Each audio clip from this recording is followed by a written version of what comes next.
Hey, this is Honey. I Shrunk the Kitsch. The other day I came across this. It's one of the first pieces of miniature furniture that I ever made. I think it's a nightstand.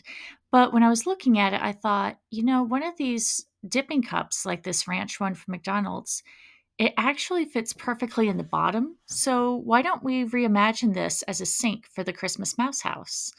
And I'm going to use some of these other recyclables. Not sure about that. Maybe the ribbon and the beads, just to jolly it up a little bit and look a little more festive. So, first off, this is leftover cabinet paint from when I did my kitchen cabinets. And what I really enjoy about cabinet paint is that you are more likely to get a polished finish after just one or two coats. Whereas when I am working with acrylic paint, it usually takes me three or four. So this was a nice little time saver.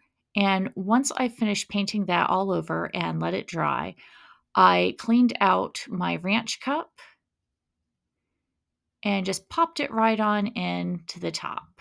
And you know what? That fits pretty well. And I don't even mind that the front shows a little bit.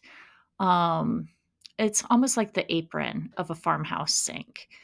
So I think we'll keep that. Let's keep going with this idea. Next, I am going to take some of these beads here and I'm going to turn these into feet for the little cabinet. I always have a billion of these beads just kind of laying around the house. So I'm going to use my 3-in-1 glue and 4 red ones in each corner just to give it a little bit more height, make it look a little more like a custom piece of furniture. So the really nice thing about this glue is it doesn't smell too bad and it also doesn't take long to dry. So we can move on to decorating. Here are my paint pens and I'm going to do a little bit of a folk art detail all the way around. I like to just I was feeling dots this time, but I like to just kind of decorate the edges and then look to see what I might like to fill in the middle.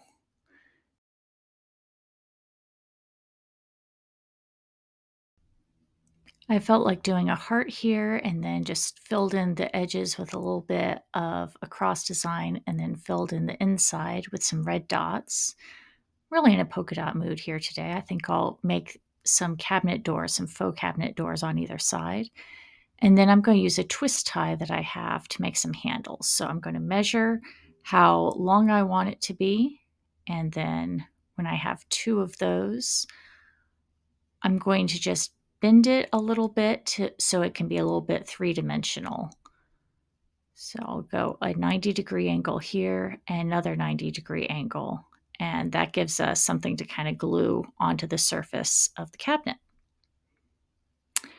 I like that, but I think it could be a little cuter if I just make these ends at a little bit of an angle so that they look kind of maybe more like a triangle. Sometimes you see old-fashioned hardware that looks like that. So let's give that a try. Yeah. Okay, so now I'm going to make sure that I have 2 of those. Notice that this is pretty tricky to line up, but when I get the second one about where I want it to be cut and placed, I think it'll look really, really cute. Yep. Okay, so now I have some leftover velvet Christmas ribbon, and I'm going to use the end of this to make some little kitchen towels.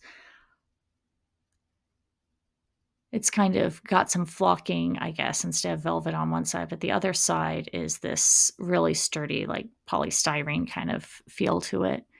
So I'll just cut these to length. I'm going to make 2 that are identical, fringe the bottoms, and then I'm going to glue them on the handle before I glue the handle on the cabinets. I think that's going to save me a lot of frustration. Okay, it's going to save me some frustration, but it did work out. And now that I have glued this on, I think that's I think that's pretty good. This is going to be a dry sink, meaning it's not connected to any plumbing, so it doesn't have a faucet or anything like that. Maybe in the future I'll make a little pitcher to keep in there as well. But here it is inside the Christmas mouse house. This was a fun little project and a nice way to reuse one of the first pieces of miniature furniture I ever made. So if you enjoyed watching this too, I really hope that you'll stick around. Please like and subscribe. Thanks for watching.